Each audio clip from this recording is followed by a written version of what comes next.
Welcome to an exciting presentation which we are going to understand and we are going to help each other to make our life more smart, becoming wealthy, rich by applying the smart techniques.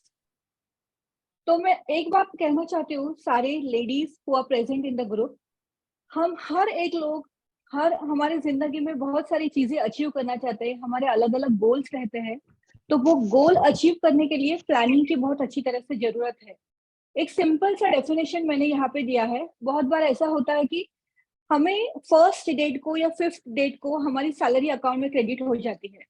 वो moment जब message आता है कि account में पैसे आ गए हैं, तो हैप्पीनेस कितने टाइम रहता है, ये सेल्फ एनालिसिस की चीजें हैं, सबको एनालाइज करनी है। तो डेफिनेशन क्या है, जो भी हम हर मंथ अर्न करते हैं, इफ यू आर सैलरीड है आप, तो आप महीने में एक ही बार अर्न करते हैं। अगर आपके पास अलग अलग सोर्सेस ऑफ इनकम है, तो उस केस में मल्टीपल टाइम्स आपको इनकम आ सकता है। लेकिन अगर आपको सही तरह से प्लानिंग करने हैं और जो भी आपके गोल्स है, फाइनेंशियल गोल्स है, पर्सनल गोल्स है, अचीव करने के लिए जो भी आपको अमाउंट मिल रहा है, पैसे आ रहे हैं आपके अकाउंट में, अगर उसको स्मार्टली मैनेज करना है तो एक सिस्टम फॉलो करना जरूरी है। हर मंथ आपको उसका रिकॉर्ड कीपिंग करना जरूरी है, हर मंथ उसका प्लानिंग करना जरूरी है। तो सिंपल है, सेविंग की एक सिंपल डेफिनेशन में बताना चाहती हूँ। जो भी अमाउंट आप हर मंथ पाते हैं, वो अमाउंट अगर आप खर्चा करने के पहले उसका जो भी आपके गोल्स है उसका एलोकेशन पहले कर देते हैं, तो आपकी सेविंग बढ़िया होगी, अच्छी होगी। जैसे एक एग्जांपल मैं देना चाहती हूँ। हम खाना बनाते हैं, खाना बनाने के बाद भगवान को पहले चढ़ाते हैं और फिर हम खाते हैं। कभी ऐसा होता है क्या हम पहले खाते हैं और भगवान को चढ़ाते हैं? वो वैसा होता नहीं, क्योंकि उसको झूठा माना जाता है। उसी तरह अगर हमारे आगे के गोल से उसको हमें अचीव करना है, तो उसको अच्छी तरह से हमें जो भी अमाउंट है वो अच्छी तरह से पहले सेव करना है और फिर बैलेंस अमाउंट खर्चा करना है। मोस्ट ऑफ द टाइम लोग क्या करते हैं, पहला खर्चा करते हैं और जो भी बचता है उसको सेविंग करते हैं। तो आपकी गोल्स जो है वो पूरे पूरे होंगे, इसकी गारंटी नहीं रहती है। तो एक चीज हम देखेंगे इसमें, पहले खर्चे क्या क्या होते हैं। हर एक को पता है कि खर्चा खर्चा है, वो हम अलग अलग डेफिनेशंस उसमें है, लेकिन उसके एलोकेशंस हमने डिफरेंट टाइप में किए हैं जो मेजरली होते हैं। रिकरिंग पहला खर्चा होता है, उसको बोलते हैं रिकरिंग, मतलब जो बार बार आता है और वो हर महीने आता है, उस खर्चे को रिकरिंग खर्चा बोल सकते हैं हम। उसका हमें एलोकेशन अच्छी तरह से करना चाहिए, क्योंकि हमें पता है बजटिंग करने के लिए भी हमें वो इजी हो सकता है। नॉन रिकरिंग एकदम उल्टा है रिकरिंग के। जो खर्चा जो है वो रेगुलरली नहीं आता है, कभी कभी आ सकता है, उसको नॉन रिकरिंग बोलते हैं। फिर वन टाइम खर्चा है, वन टाइम एक्सपेंस है। जो एक्सपेंस हमें बेसिकली सडनली आता है, या उसको बोल सकते हैं कि कोई भी, वो एग्जांपल्स में आएंगे आगे जाके, कि वो एक्सपेंसेस ना ही रिकरिंग में आता है ना ही नॉन रिकरिंग में आता है, कभी कभार आ सकता है, वो वन टाइम में जाता है। और इमरजेंसी एक्सपेंसेस होते हैं, जो हमने कभी प्लान भी नहीं किए हैं, ऐसे एक्सपेंसेस आते हैं। उसके लिए अगर हमने एलोकेशन पैसे का नहीं किया है, तो हमारा पूरा फाइनेंशियल प्लानिंग में गड़बड़ हो सकती है। फिर हमें कहीं से लोन लेने पड़ सकते हैं, हायर इंटरेस्ट देना पड़ सकता है। तो इमरजेंसी एक्सपेंसेस की प्लानिंग भी बहुत जरूरी है। और कहीं आपको लगे कि मेरा स्पीड थोड़ा ज्यादा है, तो मुझे रेज हैंड करके बोल सकते हैं, ताकि ऐसा ना हो कि समझ में नहीं आया। Now we will go to this important question. मैंने पहले स्टार्ट किया कि सैलरी आपके अकाउंट में क्रेडिट हो गई, बहुत अच्छा लगता है। तो वो हैप्पीनेस कितने टाइम रहता है? कुछ लोगों के केस में वो हैप्पीनेस शायद हो सकता है अकाउंट से आई और अकाउंट से गई, मतलब क्रेडिट हो गई और डेबिट हो गई। जीरो होने में बहुत कम टाइम लगता है। कभी कभी ऐसा भी हो सकता है, ये अलग अलग पर्सनालिटीज की बात करेंगे हम। कुछ पर्सनालिटीज ऐसी होती है कि पैसे आए और पैसे चले गए, शायद वो फर्स्ट डेट को ही चले जाएंगे। कुछ लोग ऐसे होते हैं जिनको पहले ही खर्चा कर देते हैं, बचता कुछ नहीं है, मतलब extensive use of credit card. कुछ लोग कंजर्वेटिव होते हैं, जिनका पैसा आने के बाद हो सकता है कि नेक्स्ट मंथ की सैलरी आने तक भी बहुत सारा अमाउंट बैलेंस है, 50% बैलेंस है, 25% बैलेंस है। तो वो कैटेगरी के लोग वैसे होते हैं कि जो बहुत अच्छी तरह से प्लानिंग करते हैं, या उनके खर्चे जो है वो सीमित होते हैं। तो हमें एनालिसिस करना है हम कौन सी कैटेगरी में बैठते हैं। और फिर आपको जो भी आगे का बजटिंग करेंगे, प्लानिंग करेंगे, उसमें आपको डेफिनेटली उसका यूज होगा। हम एग्जाम्पल देखेंगे कुछ रिकरिंग खर्चे के। मैंने जस्ट सिंपल एग्जाम्पल्स कंसिडर किए हैं, कंसिडरिंग द लेडीज क्राउड। शॉपहोलिक आपने सुना है कभी? अल्कोहलिक तो सब जानते हैं, लेकिन शॉपहोलिक एक कंसेप्ट है जहां पे हमारे पास, अगर हो सकता है, ये आप एनालिसिस कर सकते हैं कितनी अलमारियां है आपके पास, या अलमारी अगर आप खोलते हैं तो सारे कपड़े नीचे गिर जाते हैं। अगर ऐसा सीन है तो आपको उसके ऊपर R&D करना बहुत जरूरी है। क्योंकि क्या है ना, बहुत बार हम ऐसे चीजें परचेस करते हैं कि मोस्ट ऑफ द टाइम्स वो नेसेसरी नहीं रहते हैं। ऑनलाइन भी परचेज जब हम करते हैं, उसको भी हम सर्टेन टाइम्स ना उसको जरूरत नहीं होती है, फिर अननेसेसरी परचेज हो जाता है। पार्लर एक्सपेंसेस है, आपके EMIs है, वो रिकरिंग है, उसको उसको अच्छी तरह से आपको ध्यान देना जरूरी है। हाउस होल्ड एक्सपेंसेस हर एक के अलग अलग है, इसलिए मैंने उसको शॉर्टलिस्ट नहीं किया है, हर एक को उसका एनालिसिस करना चाहिए।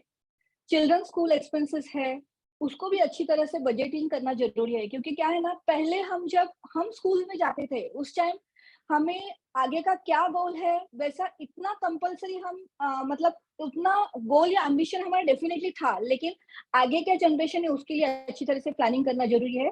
ऐसे बोलते हैं कि पेरेंट्स को ऐसा नहीं होना चाहिए कि जो ड्रीम चाइल्ड की है वो जस्ट अमाउंट का एलोकेशन नहीं किया इसलिए फुलफिल नहीं कर पाए। तो वो एक्सीलेंट ही एजुकेशन हर एक देना चाहता है। फिर आपके जो भी पर्सनल एक्सपेंसेस है, मेडिकल एक्सपेंस आपके इन-लॉज के लिए, पेरेंट्स के लिए, ये सब इंपॉर्टेंट चीजें हैं, वो रिकरिंग में आ सकती है अगर लॉन्ग प्रोलॉन्ग इलनेसेस है तो। अदरवाइज इसका भी प्लानिंग जरूरी है।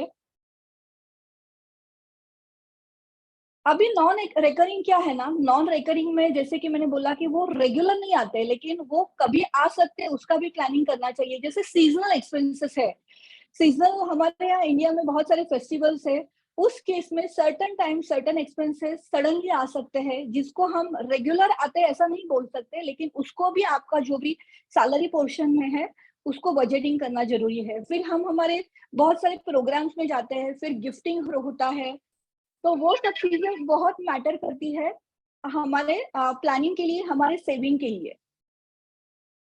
ना वन टाइम एक्सपेंसेस, ये हम बोल सकते हैं कि ऐसा एक्सपेंस जो हमें बहुत प्लानिंग करके करना चाहिए। ऐसा नहीं होता है कभी हमें घर परचेज करना है, हमें कार परचेज करना है, या कोई बड़ा खर्चा करना है, हम आज दुकान में गए और हमने वो खर्चा कर दिया, ऐसा नहीं होता है। उसके लिए प्रॉपरली मतलब गोल रखना चाहिए, 5 साल, 10 साल, 2 साल, उसको short term long term goal बोलते हैं। उसको पैसा अगर हम अच्छी तरह से बचाते हैं और फिर ये चीजें खरीदी खरीदी करते हैं, तो आपका इंटरेस्ट पोर्शन जो है वो अच्छी तरह से बच जाएगा, और सही समय पर वो चीज आप परचेज कर सकते हैं। तो इसको हमें प्लानिंग से करना जरूरी है।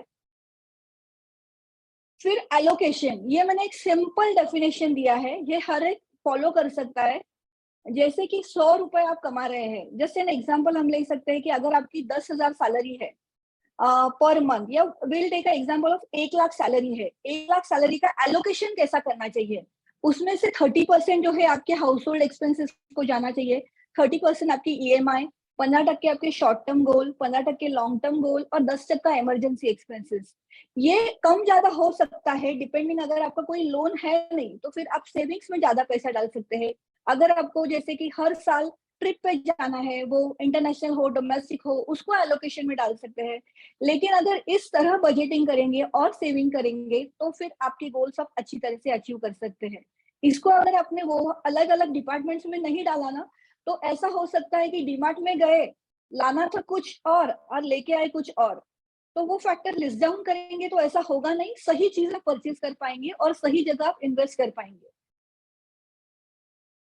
अभी ये चीजें इंपॉर्टेंट है कि जैसे ये क्या बोलते हैं, बकेट है, बकेट में जैसा सेविंग इंपॉर्टेंट है, उसी तरह हमें ये जानना जरूरी है कि उसमें लीकेजेस क्या क्या है। लीकेजेस का मतलब क्या है कि अनवांटेड खर्चा जो पता ही नहीं चला हमारे जेब से चला गया, और फिर हमें लगता है कि अरे हमने ये क्यों किया। तो ये तो मैंने सिंपल एग्जांपल्स दिए हैं जस्ट टू अंडरस्टैंड। आपको हर एक पर्सन को लिस्ट डाउन करने हैं कि मेरे जो अमाउंट, मेरा हार्ड एंड मनी आता है, वो एक्चुअली उसमें लीकेजेस क्या क्या होते हैं, वो मैं किस तरह से बचा सकती हूँ। जैसे शॉपहोली का एग्जांपल दिया मैंने, इसी तरह इसमें से आप सिलेक्ट कर सकते हैं कि क्या हम कर सकते हैं इसमें। तो पिज्जा पिज्जा बहुत स्मार्ट टेक्निक है, मतलब ये तो हर एक घर में ये होता है। और उसका मैं एक फिलोसॉफी बताना चाहती हूँ पिज्जा की स्पेशली। क्या होता है पिज्जा के साथ, वो पेपर भी आता है, वो चिली पाउडर भी आती है, वो ज्यादा देते हैं पर्पसली। क्यों देते हैं पता है आपको? कि 8-10 दिन के बाद वो पैकेट दिखे तो फिर हमें टेम्पटेशन हो परचेज करने का। लेकिन हमारी क्रेविंग्स को हमें, मतलब मैं नहीं बोलती कंट्रोल करना चाहिए, लेकिन उसको बेसिकली एक सिस्टम देना चाहिए, डिसिप्लिन होना चाहिए, ताकि ये लीकेजेस जो है वो हम कम कर सकते हैं, और हेल्दी फूड वो इम्पोर्टेंट है।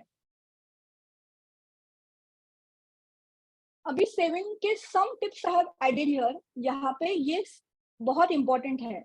बहुत बार क्या होता है, अगर हमारे पास टाइमली रिमाइंडर्स हमारे कैलेंडर में नहीं है, तो बहुत इम्पोर्टेंट जो चीजें हैं वो मिस आउट हो सकती है।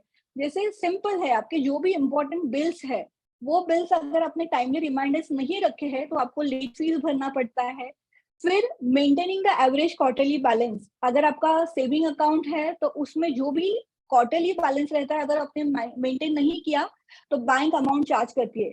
अमाउंट छोटा लगता है, लेकिन अगर वो हमने मतलब क्या बोलते हैं ना, प्रॉपर तरीके से मैनेज किया तो वो अमाउंट हमारे किसी और खर्चे के लिए काम आ सकता है। फिर अगर आपके ईएमआई जा रहे हैं तो आपको बहुत एक तरह से ध्यान देना है कि कोई ईएमआई आपका जो है ना बाउंस नहीं होना चाहिए, क्योंकि आगे जाके अगर आप बिजनेस में आना चाहते हैं आप, तो आपकी क्रेडिबिलिटी उसके ऊपर अफेक्ट होती है, सिविल अफेक्ट होता है, लोन्स लेने हैं आगे जाके तो वो अफेक्ट होता है, तो उसकी तरफ आपको अच्छी तरह से ध्यान देना है।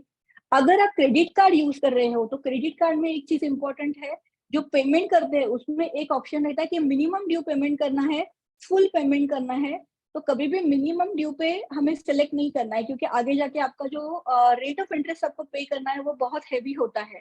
अगर क्रेडिट कार्ड यूज कर रहे हो तो कॉशियसली यूज करो। ऐसा होना चाहिए क्रेडिट कार्ड आपके आपके बैंक अकाउंट में उतना पैसा बैलेंस हो, ना कि बैलेंस नहीं हो और हम खर्चा करते जा रहे उसके ऊपर हमें कंट्रोल करना जरूरी है। Effective use of credit card. अभी ये मूवी वॉचिंग का मैंने एग्जांपल पर्पसली दिया है, क्योंकि बहुत बार होता है कि हम इवनिंग को जब मूवीज वॉच करते हैं तो उसका एक्सपेंसेस आप देखिए, एंड मॉर्निंग को शायद ये ट्रेंड बदलने का ये है, तो you will save lot of time, creative time हम बाकी चीजों के लिए दे सकते हैं, और सेविंग काफी अच्छा हो सकता है। फिर ब्रांडिंग, अभी बच्चे भी देखेंगे ना, आजकल बहुत लोग ब्रांड के ऊपर खर्चा कर रहे हैं। ब्रांडिंग के ऊपर कॉम्प्रोमाइज नहीं करना है, लेकिन अगर वही ब्रांड क्वालिटी की, मतलब क्वालिटी के ऊपर कॉम्प्रोमाइज नहीं करना है, वही क्वालिटी का अगर आपको बेटर ब्रांड में मिल रहा है तो ह्यूज अमाउंट ऑफ सेविंग बहुत चीजों में हो सकता है। तो वो फैक्टर टेक अवे हो सकता है आपके लिए, कि ब्रांड के ऊपर कॉम्प्रोमाइज मत करो, लेकिन लिस्ट डाउन करो कि कहाँ पे हम वो सेव कर सकते हैं। तो ये बेसिकली एक शॉर्ट लिस्ट मैंने दिया है जिसके ऊपर आपको एनालिसिस करना है। हर एक का खर्चे का पैटर्न अलग रहेगा, हर एक का गोल अलग रहेगा, तो आपको ये एनालिसिस करके आप अच्छी तरह से आगे का सेविंग कर सकते हैं। यस, अभी क्वेश्चन आंसर के ऊपर हम जा सकते हैं गीता मैडम, मैंने एक समरी दे दिया है बेसिक। मैं स्क्रीन शेयर स्टॉप करती हूँ। ओके, बहुत ही अच्छे से आपने समझाया मैम। मुझे लगता है सबको समझ गया होगा, लेकिन फिर भी अगर आपको कोई भी डाउट्स एंड क्वेरीज है तो प्लीज आप पूछ सकते हैं मैम से। Ma'am is available for question answer now. Yes, anyone would like to ask anything?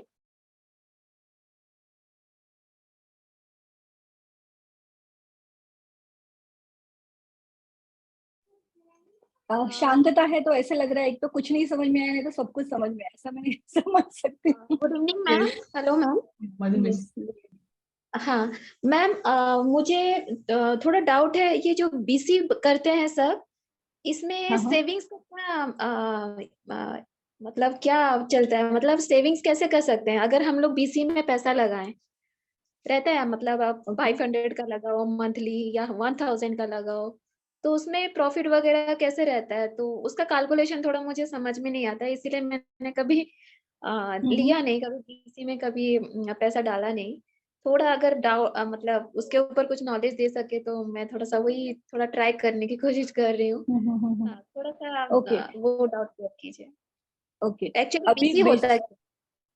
हाँ हाँ, बीसी क्या होता है पता है क्या आपको जनरली, या नहीं पता? नहीं मैम, एक्चुअली मैं आधा अधूरा समझी हूँ, इसीलिए मैंने अभी पैसा लगाया नहीं है। थोड़ा डाउट में मैं हूँ कि एक्चुअली मुझे वो चीज का वो कॉन्सेप्ट मुझे प्रॉपर क्लियर हो, तभी जाके मैं हाँ इन्वेस्ट कर सकती हूँ, क्योंकि हाँ यहाँ पे मुझे कुछ प्रॉफिट मिल सकता है। प्रॉफिट से ज्यादा है ना, वो लोग कन्वीनियंस के लिए वो पैटर्न यूज करते हैं आइडियली। मतलब जैसे जो फर्स्ट 2-3 पीपल जो है जिनको पहले मिल जाता है, उनको डेफिनेटली प्रॉफिट बोल सकते हैं, नॉट अ प्रॉफिट बट उनको एक अपॉर्चुनिटी मिलती है वो पैसा यूज करने के लिए, री इन्वेस्ट करने के लिए। और जो बंदा लास्ट में पैसा लेता है वो बढ़ता जाता है, प्रैक्टिकली उसके ऊपर कोई ज्यादा इंटरेस्ट वगैरह फैक्टर होता नहीं है। तो इट डिपेंड्स अपॉन जहां जहां पे बीसी लगाते हैं लोग, तो वो कन्वीनियंस है, ग्रुप है, कभी कभी किटी पार्टीज रहती है, तो उसमें लोग मिलते हैं, मिलने का बहाना हो इसलिए कुछ सेविंग अमाउंट के हिसाब से बाहर डालते हैं। लेकिन अगर मतलब जैसे कि हायर रिटर्न्स के लिए चाहिए तो इन्वेस्टमेंट अलग अलग प्रोडक्ट्स रहते हैं, वहां पे आप सोच सकते हैं, वहां पे कैलकुलेटेड दिया जाता है कि इतना परसेंटेज रिटर्न्स आपको है। फिर रिटर्न्स और रिस्क का भी एनालिसिस करना जरूरी है, रिटर्न्स अच्छे हैं मतलब ऐसा नहीं है कि उसमें रिस्क नहीं है, वो सब चीजें देख के फिर सोचना चाहिए। Okay ma'am. एक्चुअली मैं एक बार ज्वेलरी दुकान में विजिट की थी, तो उन्होंने बोला 11 मंथ तक आप पेमेंट करो, 12 मंथ का हम लोग आपको गोल्ड करके देंगे। तो इसी वजह से वही पूछ रही थी कि बीसी और वो चीज सेम है क्या, तो नहीं, वही अभी चीज होता है। जैसा है कि गोल्ड में क्या है ना, गोल्ड में जो ऑप्शंस ज्वेलर्स देते हैं वो कन्वीनियंट कभी कभी चीजों में हो जाता है, क्योंकि कभी कभी एकदम सा अमाउंट भरना हमारे लिए डिफिकल्ट हो जाता है। तो जैसे कि हमने अलोकेट कर दिया हर एक महीना, तो आपका वो हाँ गोल कंप्लीट होने के लिए वो एक ऑप्शन दिया है, हाँ। और उनको वो पैसा री इन्वेस्ट करने को मिलता है। और आपको क्या एडवांटेज है, एक साथ देना नहीं पड़ता है, तो वो कन्वीनियंस के लिए वो फैक्टर है। वो इन्वेस्टमेंट ओके पोर्शन के हिसाब से नहीं, आपको जो परचेज करने उस हिसाब से वर्कआउट होता है, उसीलिए उन्होंने वो डिजाइन किया। Okay okay ma'am, thank you.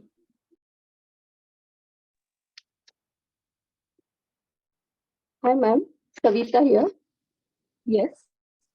Yeah, thanks for the information. It is a really informative session, and I would like to ask about the SIP.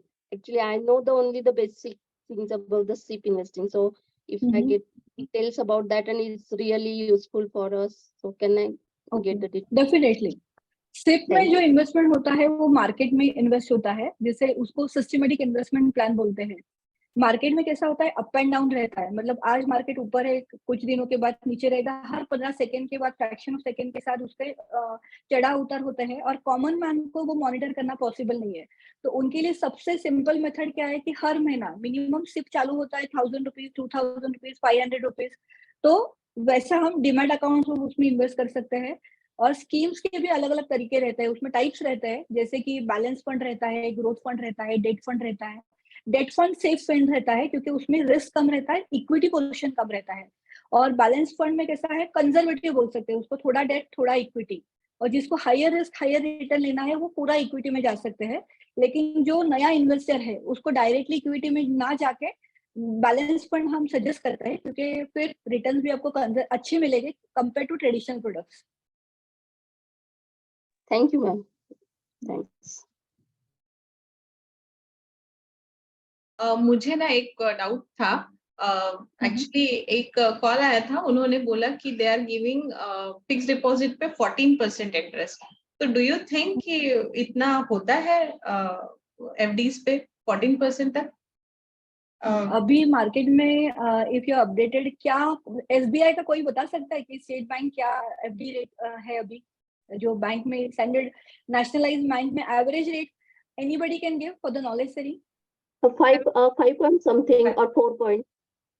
वो 4% or सेविंग का 5%. हो गया, सेविंग आरडी का हो गया, अभी recently Saving rate ID, increase हो गए। saving ID on an average we can 2%. Consider, sorry, saving ID 2.5 something है, और ये एफडी के लिए 5 not more than 5%, 6%. Okay okay. तो जो स्टैंडर्ड बैंक से अगर वो 5-6% दे रही है, तो कोई हमें बोल रहा है कि हमें 7, 8, 9, 10, मैडम ने तो 14 बोल दिया, ऐसा अगर कोई हमें दे रहा है ना, तो हमें अलार्मिंग बेल, हमारे दिमाग में वो घंटा बजनी चाहिए, क्योंकि हमारे रिटर्न्स के पीछे भागने से हमारा प्रिंसिपल हमें मिलेगा कि नहीं, ये डाउटफुल हो जाएगा। तो वो होना मतलब वो कुछ तो फ्रॉड है, स्कैम है। और एफडी ऐसा बोल के दे रहे हैं तो फिर डाउटफुल ही है, मतलब we have to check all the मतलब क्राइटेरियाज। राइट, बहुत फ्रॉड होते हैं ना आजकल। एंड शी वाज सेइंग कि एवरी मंथ देंगे। एनुअल तो जाने एवरी मंथ। 1 लाख पे every month 14,000 she will be giving me. I was like shock, फिर तो कुछ करने की जरूरत ही नहीं पड़ेगी। नहीं नहीं नहीं। अच्छा, और कुछ पोस्ट के भी मैंने सुने हैं कि अच्छे स्कीम्स होते हैं, तो ऐसे कुछ प्रोडक्ट्स है जिसमें अगर पैसा हम डालते हैं, या फिर आप थोड़ा सा बता दीजिए कि which are the good things where we can do the savings and all. Correct. अभी जैसे कि जो भी हमें डिसीजन इन्वेस्टमेंट के लेना है, उसमें जैसा पोस्ट का सेफेस्ट है, bank if putting it in nationalise bank it is safe. और बहुत अच्छा हुआ आपने बोला, जैसे हम बैंक में एफडी रखते हैं ना, उसमें सेफ्टी कितना है, पहले 1 लाख का ही था, अभी 5 लाख का है। 5 लाख, अभी बैंक इंसॉल्वेंट हो गया और हमने 50 लाख 25 लाख ऐसा अमाउंट डाला है, तो हमारा सेफ्टी 5 ही लाख का है, क्योंकि उसका प्रोटेक्शन बैंक को इंश्योरेंस थ्रू 5 लाख का रहता है। तो वो हमें पता होना चाहिए, वो फैक्टर है। और जो इन्वेस्टमेंट प्रोडक्ट सेविंग वाले हैं, आप पोस्ट में डाल सकते हैं, आप बैंक में डाल सकते हैं, नेशनलाइज्ड बैंक्स में डाल सकते हैं, जो बैंक्स अच्छा परफॉर्मिंग कर रहे हैं सेग्रीगेट कर सकते हैं। सबसे इंपॉर्टेंट रूल क्या है ना, डाइवर्सिफिकेशन करना जरूरी है, ना कि एक जगह प्रोडक्ट डालना है। जैसे वॉरेन बफेट बोलता है, don't put all the eggs in one basket. वो करने से हमारी रिस्क मिटिगेट हो सकती है। एक्सक्यूज मी मैम, हाँ मुझे Yes, इससे पूछना बोलिए। था। अभी मैं एक स्कूल में ज्वाइन हुई हूँ एज अ टीचर। उन्होंने मुझे बताया कि हमारे स्कूल में आपको पीएफ मिलेगा, लेकिन मुझे वो समझ में ही नहीं आया। मैंने घर पे भी पूछा, उन्होंने भी बोला हमें पता नहीं, तुम बैंक पे जाओ, बैंक में पूछ के आओ जाके, वहाँ पता चलेगा। लेकिन मुझे, मैं भी गई नहीं बैंक में पूछने के लिए। लेकिन आप बता सकते हैं ये पीएफ क्या है? यस, पीएफ का कैसा रहता है ना, वो कंट्रीब्यूशन आपके आगे की सेविंग के लिए, मतलब आप आगे के गोल के लिए आपको यूजफुल होता है। जैसे कि रिटायरमेंट है, या फिर जैसे कि क्या होता है कि जो अमाउंट आप कंट्रीब्यूट करते हैं, जनरली वो 12% ऑफ बेसिक रहता है, और एम्प्लॉयर से भी कंट्रीब्यूट होता है। तो जैसे कि आप कोई भी कंपनी में काम कर रहे हैं, कोई भी क्या बोलते हैं ऑर्गेनाइजेशन में काम कर रहे हैं, तो जो अमाउंट आप उसमें डाल रहे हैं उतना ही कंट्रीब्यूशन एम्प्लॉयर का रहता है। और फिर जैसे कि रिटायरमेंट का टाइम है हो, या जो भी आप अब जॉब स्विच कर रहे हो, तो उस टाइम जो भी आपका फंड है वो आपको मिल सकता है, और उसका रेट ऑफ इंटरेस्ट भी आपको काफी अच्छा मिलता है, टैक्स फ्री रहता है। तो डेफिनेटली पीएफ इंडिया में लाइक रिकमेंडेड प्रोडक्ट है।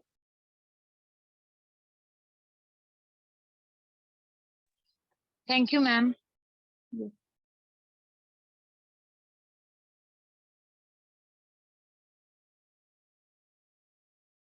Yes, any more doubts? और किसी को कुछ पूछना है?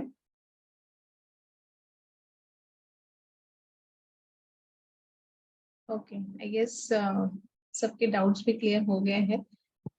Any more input you would like to give, Sonali ma'am? Anything from your end you would like to recommend us how we can manage our personal finances in a better way?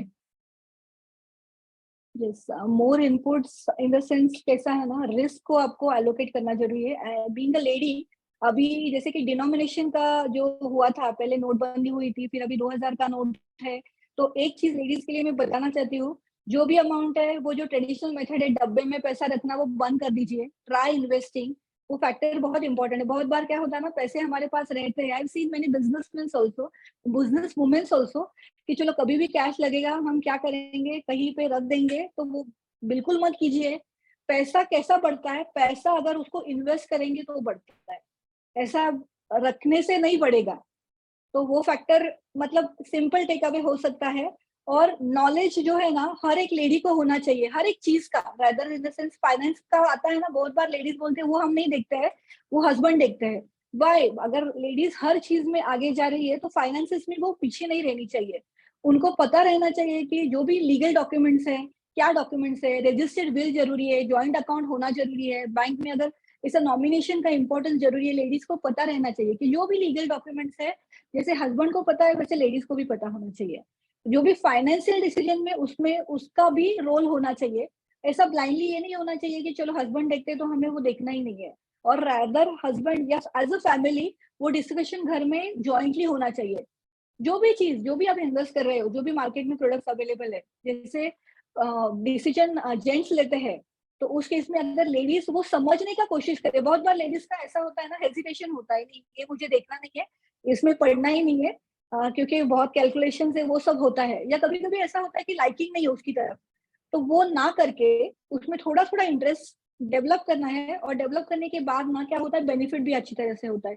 Being ladies की जो quality है versatility की, even अगर ladies ने सोचा कि मुझे share market का नॉलेज थोड़ा लेना है, फिर थोड़ा थोड़ा ट्रेडिंग करना चालू करना है, तो क्या हो जाएगा, थोड़े अमाउंट से स्टार्ट करेंगे, वो भी कैसा है ना, रिस्क कम लेके तो हम एडिशनल अर्न कर सकते हैं। जैसे कि इनकम के दो टाइप रहते हैं, एक होता है एक्टिव इनकम, एक होता है पैसिव इनकम। एक्टिव मतलब जितना हम कमाते हैं, मतलब जितना काम करते हैं उसके बेसिस पर जो इनकम आता है उसको एक्टिव इनकम बोलते हैं। और दूसरा है कि जो भी हमारे पास अमाउंट है, वो अमाउंट को री इन्वेस्ट करने के बाद उससे जो अर्निंग आता है उसको पैसिव इनकम बोलते हैं। तो अगर हमने वो सोर्स भी पैरेलली डेवलप कर लिया तो हमारे लिए एडिशनल अमाउंट रहेगा, और जैसे रियल तरीके से लेडी फाइनेंशियली फ्रीडम उसको मिल सकता है। हर एक लेडीज की एक ख्वाहिश जरूर रहती है, जब वो कुछ खरीदी करने के लिए जाए तो प्राइस टैग देखने की जरूरत नहीं पड़े या पोस्टपोन ना करना पड़े, मुझे ये प्राइस टैग महंगा है। तो ऐसा नहीं बोल रहे हो कि जो शॉपिंग कर रहे हैं कि मतलब बिना सोच समझ के करना है, लेकिन उतना तो हमारे पास फाइनेंशियल फ्रीडम होना चाहिए कि हम ये डिसीजन जो है ले सके, फाइनेंशियल लिटरेसी ले सके, और फिर आगे जाके जो भी हमारे फ्यूचर में फैमिली गोल्स है उसमें उसमें हमारा रोल बहुत इंपॉर्टेंट है, हमें वो इंटरेस्ट से लेना चाहिए। तो ये मुझे लग रहा है कि हर एक lady should be financially freedom होना चाहिए, और फाइनेंशियल लिटरेट होनी जरूरी है। और जो भी फ्रॉड से स्कैम से वो बाहर रहनी चाहिए उससे, क्योंकि कभी कभी ऐसा, जैसे मैडम ने क्वेश्चन बोला कि 14% सच में मिलता है, हो सकता है ऐसे फोन कॉल्स आए, तो इमीडिएटली डॉक्यूमेंट शेयरिंग या जो साइबर सिक्योरिटीज रहते हैं जो उसके ऊपर हमें थोड़ा अलर्ट रहना चाहिए। कभी भी किसी को ज्यादा डिटेल्स अननोन लोगों को नहीं देने चाहिए, या जो भी स्कीम्स बोले डिसीजन एकदम फास्ट नहीं लेना चाहिए, जहां दिखता है कि अरे ये अमाउंट थोड़ा ज्यादा मिल रहा है, उसको एनालिस करना है और फिर डिसीजन लेना है। Yes, I think that's all from my side. Yes, yes. So it was really informative session because it's the most integral part of our life. Because without finances, we are not complete. अपना दिन भी शुरुआत होती है तो कहीं ना कहीं ट्रांजैक्शन आता ही है, एंड डेली लाइफ में हम सबको पता है कि फाइनेंस मैनेज करना कितना डिफिकल्ट है। एंड एक साइड ये भी होती है कि सिर्फ फाइनेंस अच्छे से मैनेज ना होने की वजह से भी बहुत ज्यादा कियोस या फिर प्रॉब्लम होते हैं लाइफ में। जितना इनकम है उसको अगर हम अच्छे से स्पेंड करते हैं, एंड उसका थोड़ा सा अगर हम पहले से, जैसे आपने बोला कि उसका प्लानिंग अगर प्रॉपर है, तो शायद जो अमाउंट आ रहा है उसमें भी हम बहुत अच्छी जिंदगी जी सकते हैं। And even with the leisure, मतलब अगर हमने अपने हॉलीडेज प्लान किए, अपने प्रॉपर तरीके से, जो भी आपको आपकी ड्रीम्स है, समझो आपकी कोई ड्रीम कार लेनी है, ड्रीम होम लेना है, तो आज से अगर आप प्लानिंग शुरू करेंगे तो मुझे नहीं लगता है कि कोई चीज या फिर कोई ड्रीम इम्पॉसिबल है। The only thing is today we have to become alert because today we are young, we can earn more money and we are having that much energy, power. Otherwise tomorrow when it will be too late, at that moment of time we will be thinking अरे वो वाला इसके जैसा हो जाएगा, वो grass hopper जिसने winter days के लिए कुछ नहीं किया और गाना गाते बैठ गया था, तो उसके जैसे हो जाएगा। तो I think it was a wonderful session and really very important for all of you. तो आप सभी लोग अगर किसी कुछ भी डाउट्स है, क्वेरीज है, तो मैम को आप कांटेक्ट कर सकते हैं। मैं मैम के डिटेल्स भी आपको शेयर कर दूंगी। And thank you very much Sonali ma'am for your precious time and for sharing this much precious knowledge with all of us, and it's really very important, and we will also think of doing such kind of planning of our finances. So thank you very much. Gratitude to you. Thank you. Yes, thank you, ma'am, for giving the opportunity. Thanks a lot. चलो, Thank you, ma'am. Thank you. Thank you, ma'am. कोई Thank you, feedback ma'am. देना चाहता है तो Thank you, they ma'am. सकता है, 2 minute है अपने पास। Thank you.